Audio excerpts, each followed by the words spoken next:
اعوذ باللہ السمیع العلیم من الشیطان الرجیم بسم اللہ الرحمن الرحیم۔ سورۃ النساء آیت نمبر 7 میں اللہ فرماتے ہیں کہ ماں باپ اور خویش و اقارب کی ترکہ میں مردوں کا حصہ بھی ہے اور عورتوں کا حصہ بھی ہے۔ جو مال ماں باپ اور خویش و اقارب چھوٹ مریں، خواہ وہ مال کم ہو یا زیادہ ہو، اس میں وراثت کا حصہ مقرر کر دیا گیا ہے۔ پھر سورۃ النساء کی آیت نمبر 8 میں اللہ فرماتے ہیں، اور جب تقسیم کے وقت قرابت دار اور یتیم اور مسکین آ جائیں تو تم اس میں سے تھوڑا بہت انہیں بھی دے دو اور ان سے نرمی سے بولو۔ پھر اللہ تعالیٰ سورۃ النساء کی آیت نمبر 11 میں فرماتے ہیں، اللہ تمہیں تمہاری اولاد کے بارے میں حکم کرتا ہے کہ ایک لڑکے کا حصہ 2 لڑکیوں کے برابر ہے، اور اگر صرف لڑکیاں ہی ہوں اور 2 سے زائد ہوں تو انہیں مال متروکہ کا 2/3 ملے گا، اور اگر ایک ہی لڑکی ہو تو اس کے لیے آدھا ہے،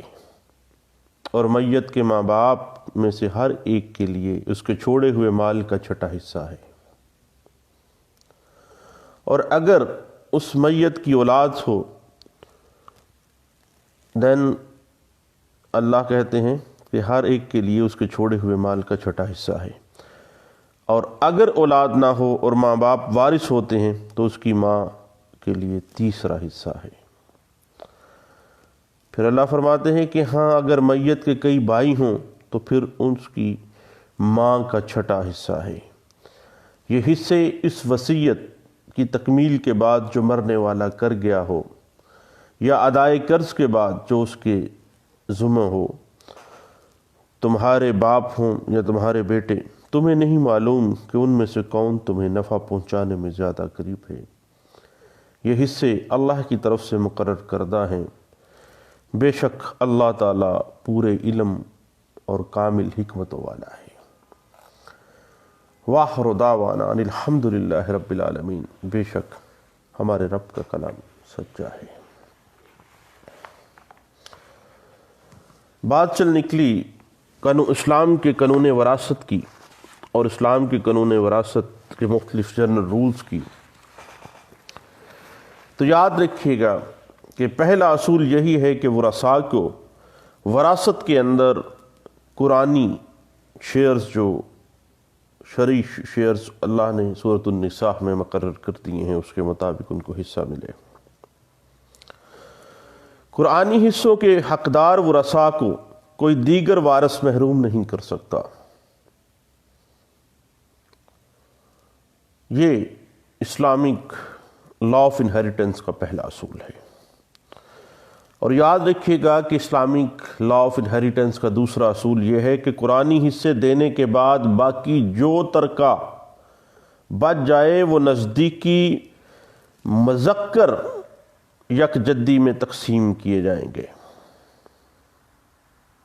یک جدی سے مراد کیا ہے؟ وہ اشخاص ہیں جو کہ وفات پانے والے کے مذکر افراد کی طرف سے رشتہ دار ہوتے ہیں۔ یہ بات سپریم کورٹ آف پاکستان میں PLD 2014 supreme court of Pakistan page 779 میں انٹرپریٹ کی گئی تھی۔ اب آگے چلتے ہیں۔ یاد رکھیے گا کہ مسلمانوں کے قانون وراثت میں منقولہ اور غیر منقولہ اور جدی اور خود حاصل کردہ جائیداد میں کوئی فرق نہیں سمجھا جاتا۔ اس کے علاوہ ایک مسلم خاندان میں نقدی اور گھر کا فرنیچر شوہر کی ملکیت آپ کو پتہ ہے سمجھا جاتا ہے، اور ایک مسلمان کی زندگی میں اس کی جائیداد پر ورثاء کا حق تسلیم نہیں کیا جاتا، کیونکہ وہ بھی زندہ ہے، بھی وراثت قائم نہیں ہوئی ہے، بلکہ ورثاء کو جائیداد پر حق ایک مسلمان شخص کے فوت ہونے کے بعد ہی ملتا ہے۔ اسلامک لا آف انہیریٹنس کا یہ قاعدہ ہے، یہ رول ہے کہ وارث اپنے حق وراثت سے دستبردار نہیں ہو سکتا، وہ چھوڑ نہیں سکتا۔ Transfer of property act 1882 section 6 clause sub section A کے تحت یہ بات واضح ہے کہ کوئی ولی عہد کوئی جائیداد اگر وراثت میں پائے یا یہ امکان کہ کوئی رشتہ دار کسی عزیز کے مرنے پر کوئی ہبہ شدہ شے حاصل کرے یا اس قسم کی کوئی اور بات قابل انتقال نہیں ہے، ایک مسلمان اپنے امکانی حق وراثت پروبیبل رائٹ آف انہیریٹنس کو نہ تو جائز طریقے سے منتقل کر سکتا ہے اور نہ ہی اس سے دستبردار ہو سکتا ہے۔ پہلے وہ وراثت اس کے اپنے نام چڑھے گی، اس کے بعد پھر وہ آگے منتقل کرے گا کسی بھی طرح سے۔ اور اگر ہم اسلامک لا آف انہیریٹنس میں لائف اسٹیٹ یعنی تاحیات حق کے جائیداد جو ہے وراثت کا اس کو دیکھیں تو ایک شخص جب اپنی جائیداد اس شرط پر دوسرے کو دیتا ہے کہ وہ زندگی بھر اس سے مفاد حاصل کرے اور اس کی وفات کے بعد یہ جائیداد جو ہے گفٹ پراپرٹی ڈونر کے وارثان کے حق میں منتقل ہو جائے گی۔ حنفی اسکول آف تھاٹ اس طریقہ کار کو آپ کو پتہ ہے کہ گفٹ کہتے ہیں، اور اس میں جو بھی شرط بھی لگائی جاتی ہے کہ جائیداد تاحیات استعمال کرے وہ شرط فاسد قرار پائے گی۔ اور شیعہ اسکول آف تھاٹ کی روح سے تاحیات فائدہ اٹھانے کا حق دیا جا سکتا ہے۔ وقف کی صورت میں شیعہ اور سنی دونوں اس بات کو مانتے ہیں کہ تاحیات استفادے کی شرط جو ہے وہ جائز ہے، اور ترکے کی تقسیم سے پہلے اگر کسی وارث کا انتقال ہو جائے تو اس کا حصہ جو وراثت میں ہے ان افراد کی طرف منتقل ہو جاتا ہے جو بوقت وفات اس کے قانونی وارث تھے۔ اب یہی وجہ ہے کہ ہر فوتیدگی کے بعد وراثت کی جائیداد میں وراثت کے حصوں کا تعین کرنا پڑتا ہے۔ اس کے بعد اگر ہم جوائنٹ فیملی اور جوائنٹ بزنس کا جو ہمارے ہاں عام طور پہ ہمیں اس چیز سے پانا پڑتا ہے کہ جب کئی افراد ایک خاندان میں مشترک ہوں اور جو خاندان کا منتظم ہو اس کے نام جائیداد خریدی جاتی ہے تو اس جائیداد میں سب کا مشترکہ حصہ ہوتا ہے، اور اسے مشترکہ قبضہ بھی ہم کہتے ہیں۔ ایسی جائیداد اگرچہ ایک شخص کے نام ہوتی ہے کیونکہ وہ مشترکہ فیملی کما رہی ہوتی ہے، مشترکہ طور پر پراپرٹی ہوتی ہے، لیکن نام صرف ایک بندے کے لگائی جاتی ہے۔ اب ایسی جائیداد اگرچہ ایک شخص کے نام ہوتی ہے مگر مشترکہ قبضہ ہی تصور کیا جاتا ہے، مگر وہ اکیلا ہی اس کا مالک نہیں ہو سکتا ہے بلکہ سب کا اس پر برابر کا حق ہوتا ہے، کیونکہ سب نے کمایا اور سب نے پراپرٹی خریدی اور نام ایک کے لگا دی۔ اب اگر ایک شخص فوت ہو جائے اور چند وارث اس کی جائیداد کو تقسیم کیے بغیر کاروبار جاری رکھتے ہیں تو اس صورت میں تمام وارث ایسے کاروبار میں جوائنٹ بزنس کے طور پہ شریک کار ہی تصور ہوں گے، اور مسلمان مشترکہ کاروبار خاندان کا طریقہ کار ہندو لاز سے بہت مختلف ہے۔ ایک تجارتی کارخانے کی طرح لوگ اکٹھے رہتے ہیں اور منافع کماتے ہیں، مگر اس کے بالکل برعکس مسلمانوں کے جوائنٹ فیملی اور جوائنٹ بزنس میں وہ تمام قوانین لاگو نہیں ہوتے جو ہندو لا میں ہے، کیونکہ وہاں پہ معاملہ اور ہے، جبکہ ہمارے ہاں وہ پراپرٹی سب کی مشترکہ پراپرٹی ہے، قبضہ سب کا مشترکہ قبضہ تصور ہوگا۔ اور یاد رکھیے گا کہ اسلامی قانون وراثت میں اصول یہ ہے کہ قریبی رشتہ داری جو ہے نیئرسٹ ریلیشن شپ جو ہے وہ ڈسٹنٹ ریلیشن شپ کو محروم کر دیتی ہے۔ مثال کے طور پہ کسی کا دادا اس کے باپ کے توسط سے اور اس کا پوتا اس کے بیٹے کے توسط سے اس کا وارث قرار پاتا ہے، اور میت کی میت کے باپ کی موجودگی میں اس کا دادا اور بیٹے کی موجودگی میں اس کا پوتا جو ہے اسلامک رول آف انہیریٹنس میں ہمیشہ ہی محروم ہو جاتے ہیں۔ لیکن آپ کو پتہ ہے کہ ابھی فیملی لاز اور اسلامک لا آف انہیریٹنس میں یتیم پوتے کی میراث کا مسئلہ آ جاتا ہے، اور اس میں ریپرزینٹیٹو جو ہیں وہ ڈیفائن کر دیے گئے تھے، اور اس معاملے میں جو ہمارے چاروں امام ہیں، شیعہ، سنی، زیدیہ اور ذاقیہ، تمام جو ہیں وہ اس بات پر متفق ہیں، اور دادا اور نانا کے انتقال پر اس کے اپنے بیٹے کی موجودگی میں اس کے دوسرے محروم جو بیٹے یا بیٹی جو اس کی حیات میں وفات پا چکے ہوں، ان کی اولاد دادا یا نانا کی ترکہ میں وراثت پانے کی حقدار نہیں ہے محمدن لا کے مطابق۔ اب اس مسئلے میں آپ کو پتہ ہے کہ اجماع امت رہا ہے کہ میت نے اگر بیٹا اور بیٹی چھوڑی اور میت کے مرحوم بیٹے یا بیٹی کی اولاد موجود ہو تو کل ترکہ میت کے موجودہ بیٹے اور بیٹی کو ملے گا، اور پوتا پوتی نواسا نواسی وارث نہیں ہوں گے۔ لیکن پاکستان میں آپ کو پتہ ہے کہ سب سے پہلے 3 دسمبر 1953 کو پنجاب اسمبلی کے اندر ایک مسودہ قانون پیش کیا گیا کہ بیٹے کی موجودگی میں یتیم پوتے کو اور بھائی کی موجودگی میں بھتیجے کو وراثت کا حق دیا جائے۔ اور پورے ملک میں چونکہ یہ اس بات پہ محمدن لا ایگری نہیں کرتا تھا تو پورے ملک میں مخالفت ہوئی، اور اس مخالفت کی وجہ سے 1953 کے اندر جو بل پیش کیا گیا تھا وہ منظور نہیں ہو سکا۔ پھر آپ کو پتہ ہے کہ مارشل لا کے دور میں جنرل ایوب کا دور تھا، اس کے دور میں آرڈیننس نمبر 8 1961 کی یہ بات ہے، اور مسلم فیملی لا آرڈیننس آ جاتا ہے، اور اس کی سیکشن 4 کے ذریعے پاکستان کے اندر یہ قانون نافذ کر دیا گیا کہ اگر کوئی شخص مر جائے اور اپنے پیچھے ایسے لڑکے یا لڑکی کی اولاد چھوڑے جو اس کی زندگی میں فوت ہو چکی ہے تو مرحوم کی اولاد اس حصے کو پانے کی مستحق ہوگی جو اس کے ماں یا باپ کو ملنا تھا اگر وہ زندہ ہوتے تو، اور اگر وہ اس شخص کی وفات کے وقت زندہ ہوتے تو ان کو وہ حصہ ملنا تھا۔ اور آپ کو پتہ ہے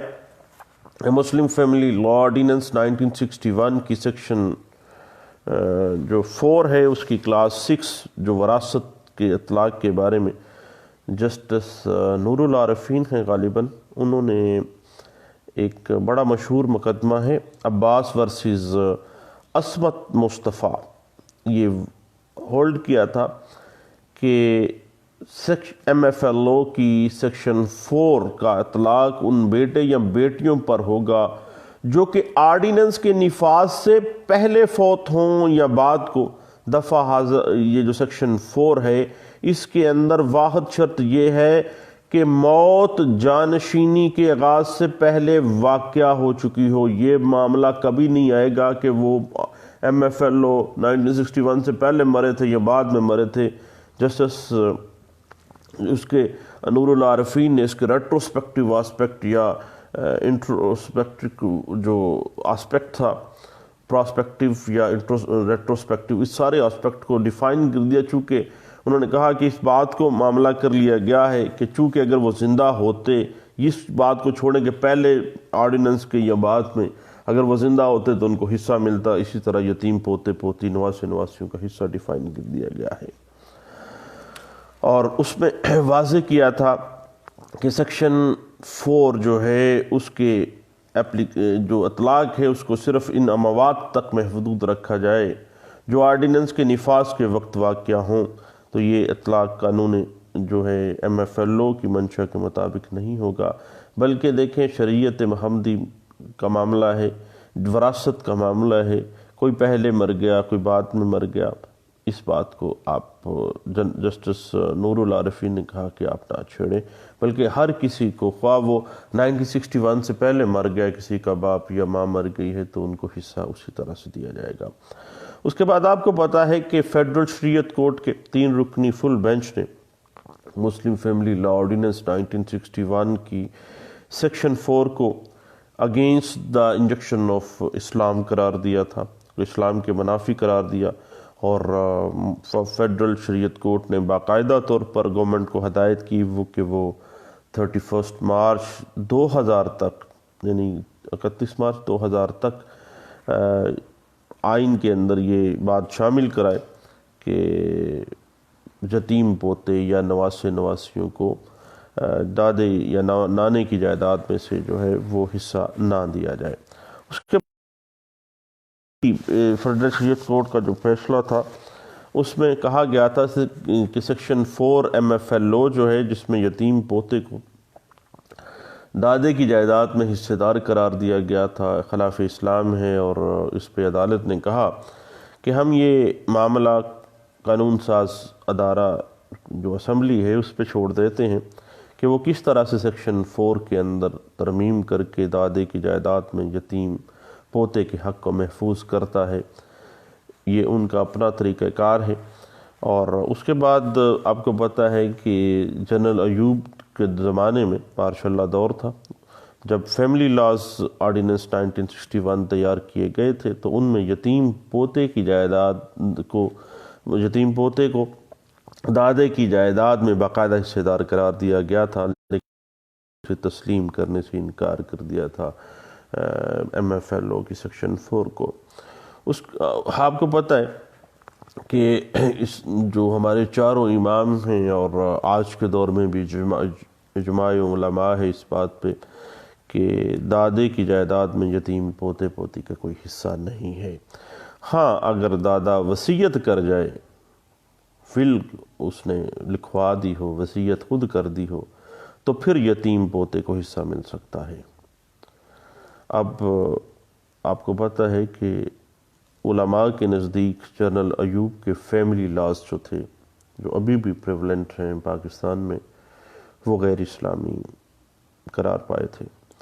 اور اس پر وہ ہمیشہ سے آپ کو پتہ ہے تنقید کرتے رہے، اور مولوی صاحبان جو ہیں ہمارے پاس آپ کو پتہ ہے عدالتوں میں آتے بھی ہیں،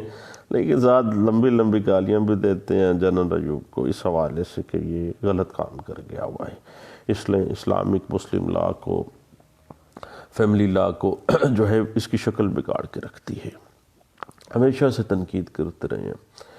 اور اب آپ کو پتہ ہے کہ فیڈرل شریعت کورٹ جو ہے وہ بھی اپنا راہ گلاپتی ہے، اور وہ بھی علماء کے موقف کو تسلیم کرتے ہوئے جو مسلم فیملی لا آرڈیننس 1961 کی سیکشن 4 کو اگینسٹ اسلام قرار دے چکی ہے، اور حکومت کو اس نے ہدایت بھی کی باقاعدہ طور پر کہ اس میں فوری طور پر، یعنی 31 مارچ 2000 کا ٹائم پہلے اس نے دیا تھا کہ اس میں ترمیم کر دی جائے۔ اور آپ کو پتہ ہے کہ اس سے پہلے بھی، یعنی شروع سے ہی محمد اللہ کو اگر ہم دیکھیں تو یتیم پوتے پوتے نواسی نواسے کا جو حق ہے وہ دادے یا نانے کی جائیداد میں ان کو کوئی حصہ نہیں ملتا۔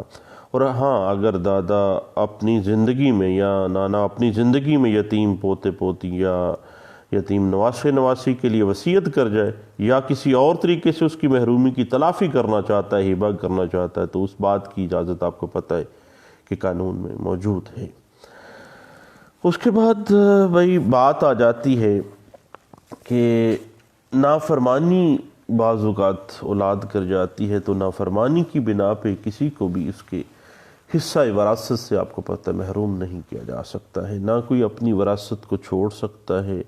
نہ اس کو محروم کیا جا سکتا ہے، اور نہ ہی کوئی ڈائریکٹلی انتقال وراثت سے آگے کروا سکتا ہے، پہلے اس کے نام وراثت آئے گی پھر بعد میں ہوگا۔ اب یاد رکھیے گا کہ نافرمانی والا جو معاملہ ہے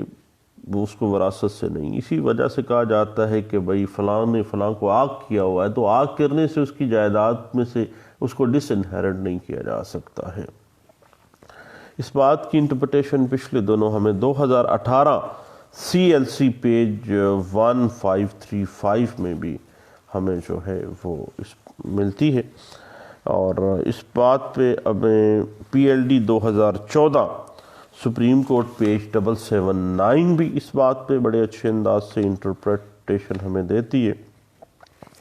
اور اس کے بعد PLJ 2011 Lahore high court page 585 میں بھی اس بات کی انٹرپریٹیشن موجود ہے۔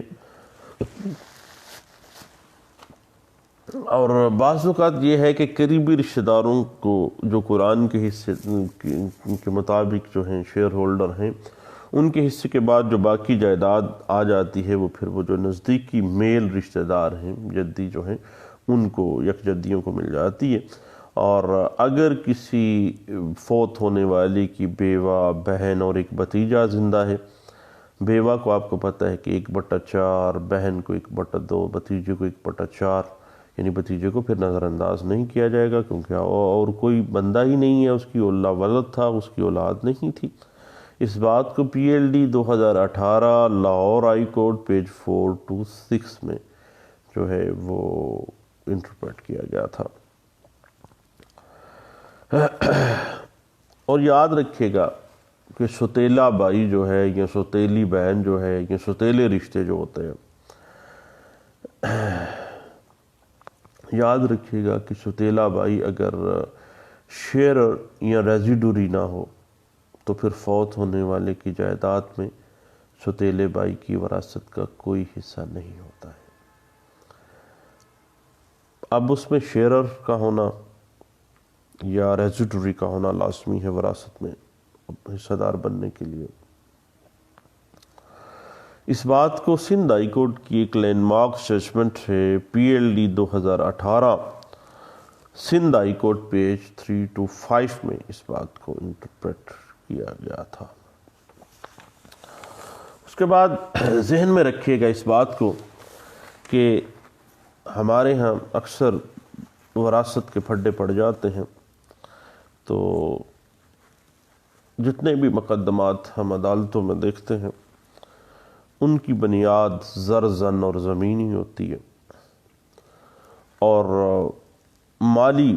مفاد حاصل کرنے کے لیے بعض لوگ اپنے خونی رشتے سے بھی انکار کر دیتے ہیں۔ دور ایسا آ گیا ہے، اور لیکن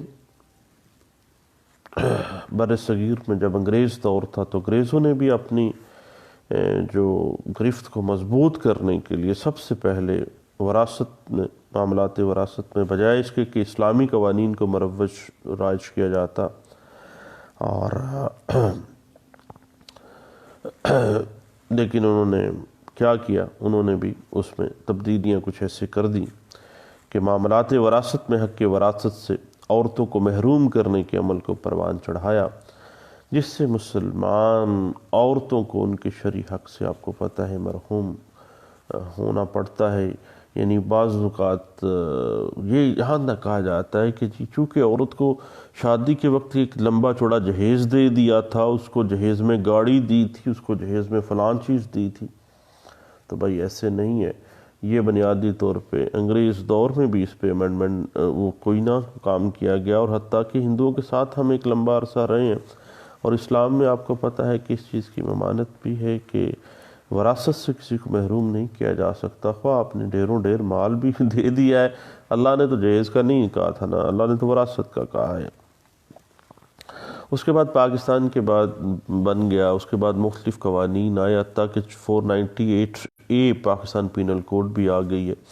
جس کے مطابق عورتوں کو حق کے وراثت سے محروم کرنے کی سزا بہت لمبی چوڑی 10 سال سے لے کے عمر کے تک رکھی گئی تھی۔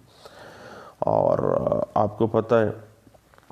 بعض ہمارے ہاں لوگ جو ہیں وہ کہتے ہیں کہ جی چونکہ جہیز لمبا چوڑا دے دیا اس لیے وراثت میں سے حصہ نہیں دینا، اور اپنی توہین سمجھتے ہیں کہ عورتوں کو ان کا حصہ دیں، جبکہ ہم نے ان کی لمبی چوڑی شادیاں کی، ان کو حق کے وراثت بھی دیں گی، کس طرح سے ممکن ہے۔ اور بعض اوقات جو ہے زمین ہتھیانے کے لیے عورتوں سے دھوکے فریب کے ذریعے ان کی اراضی جو ہے وہ اپنے نام لگوا لیتے ہیں کسی نہ کسی طریقہ کار سے، اور بعض اوقات انہیں حق وراثت سے محروم کرنے کے لیے ان کا جو خونی رشتہ ہوتا ہے وہ تسلیم ہی نہیں کرتے ہیں، اور اپنے آپ کو واحد وارث ظاہر کر کے ساری جو جائیداد ہوتی ہے اس کو اپنے نام انتقال تصدیق کروا لیتے ہیں۔ ہائے روز ہمیں یہ باتیں عدالتوں میں سامنے آتی ہیں۔ اب جب ایسی صورتحال ہوتی ہے تو وہ عورت جو اپنا حق وراثت سے محروم کر دی جاتی ہے، وہ بیچاری اپنا خونی رشتہ اپنے سگے باپ سے یا فوت ہونے والا جو بھی رشتہ دار ہے اس سے ثابت کرنے کے لیے دعویٰ کر سکتی ہے، ڈیکلریٹری سوٹ فائل کرتی ہے کہ وہ فوت ہونے والے کی بیٹی ہے، بیوہ ہے یا بہن ہے، اور اس کے ساتھ دھوکہ کرتے ہوئے جو ہے اس کو بیچ میں سے نکال دیا گیا، اور ساری پراپرٹی کسی فلاں بندے نے جو ہے وہ جو وارث بھی تھا اس نے اپنے نام، واحد وارث اپنے آپ کو ڈکلیئر کیا اور ساری پراپرٹی اپنے نام کروا لی۔ اور پھر عورت بیچاری عدالتوں میں جاتی ہے، دعویٰ دائر کرتی ہے، ثابت کرتی ہے خونی رشتے کو، اور وہ حقدار، شرعی حقدار اپنے آپ کو ثابت کرتی ہے، اور وہ پھر ڈاکومنٹ یا وہ انتقال کی دستاویز جس کی روح سے اس کو حق وراثت سے محروم کیا جاتا ہے وہ اس کی پابند نہیں ہے، وہ باقاعدہ سوٹ فائل کرتی ہے اور اس کی منسوخی میں جاتی ہے۔ اور پچھلے دنوں ایک کیس میں یہ بات پہ ڈسکس ہوئی تھی کہ پیدائش رجسٹر جو ہے اس کا اندراج کسی میت کے لڑکے یا لڑکی کے ثبوت کے لیے کافی ہوتا ہے کہ واقعی یہ بچہ اس کا خونی بیٹا ہے یا بیٹی ہے، اور اس دھوکے فریب کے ساتھ اگر کوئی وراثت میں ہینگی پھینکی کی گئی ہے تو اس کو جو ہے فوری طور پر منسوخ کرنا جو ہے وہ بھی قرین انصاف کہا گیا تھا۔ اور اس بات کو 1985 CLC پیج 2737 میں بھی انٹرپریٹ کیا گیا، اور 2016 CLC پیج 533 میں بھی اس بات کو انٹرپریٹ کیا گیا تھا۔ لیکن دوستو، جو اسلامک لا آف انہیریٹنس ہے اس کے جنرل رولز پہ ہم نے بات کی، اب اس کے مختلف جو آسپیکٹس ہیں وہ انشاءاللہ ہم ڈسکس کرتے رہیں گے۔ اب ایک اسلامک لا آف انہیریٹنس کے مختلف آسپیکٹس کے حوالے سے میرے ساتھ آپ مختلف پریپوزیشنز کو ڈسکس کیجئے گا، میں آپ کو جواب بھی دوں گا اور آپ سے بہت کچھ سیکھوں گا بھی۔ دعاؤں میں مجھے یاد رکھیے گا، اور انشاءاللہ دوبارہ ملتے ہیں۔ Thank you.